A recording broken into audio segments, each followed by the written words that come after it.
मित्रांनो, जय महाराष्ट्र. स्वागत आहे तुमचं तुमच्या लाडक्या भावाच्या यूट्यूब चॅनलमध्ये, योजना कॉर्नर या यूट्यूब चॅनलमध्ये. मित्रांनो, लवकरच आपल्या यूट्यूब चॅनलचे 10K प्लस सबस्क्राईब होणार आहेत. लवकरच आपल्या चॅनलला यूट्यूब चॅनलला सबस्क्राईब करा, बेल आयकॉनला ऑल प्रेस करा. तर PM किसान योजनेच्या निधीत 6,000 ऐवजी 12,000 रुपये मिळणार, गावाकडची गोष्ट.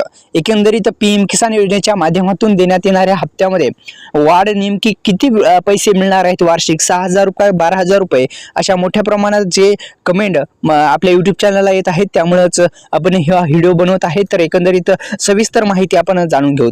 तर प्रधानमंत्री किसान महासन्मान निधी योजनेच्या अंतर्गत देण्यात येणाऱ्या हप्त्यामध्ये जर एकंदरीत वाढ करण्यात आली तर नक्कीच शेतकऱ्यांसाठी एक आनंदाची बातमी असेल. आणि एकंदरीत वर्षाला 12,000 रुपये म्हटल्याच्या नंतर एक हप्ता जे आहे ते 3,000 रुपयाचा येऊ शकतो. कारण की हप्त्यामध्ये जर वाढ केली तर एकंदरीत 12,000 रुपये वार्षिक जर देण्यात आले तर शेतकऱ्यांना ही आनंदाची बातमी असेल. तर प्रधानमंत्री किसान महासन्मान निधी योजनेच्या अंतर्गत आर्थिक मदत दिली जाते 6,000 रुपये वार्षिक. तर ती 12,000 रुपये केली तर निश्चितच शेतकऱ्यांसाठी एक महत्त्वपूर्ण आणि आनंदाची बातमी. आणि हे जे पैसे आहेत ते थेट शेतकऱ्यांच्या बँक खात्यामध्ये जमा होतील, ही एक आनंदाची बातमी शेतकरी बांधवांसाठी आहे.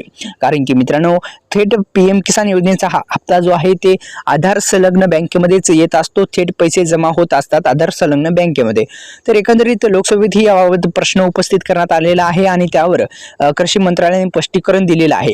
कृषी मंत्रालय नेमकं काय म्हटलंय यासोबतच PM किसान योजने हप्त्या संदर्भात महत्त्वपूर्ण हे जे आहे ते निर्णय होणार आहे. कारण की 6,000 रुपयावरून 12,000 रुपये शेतकऱ्यांच्या खात्यामध्ये जमा होतील.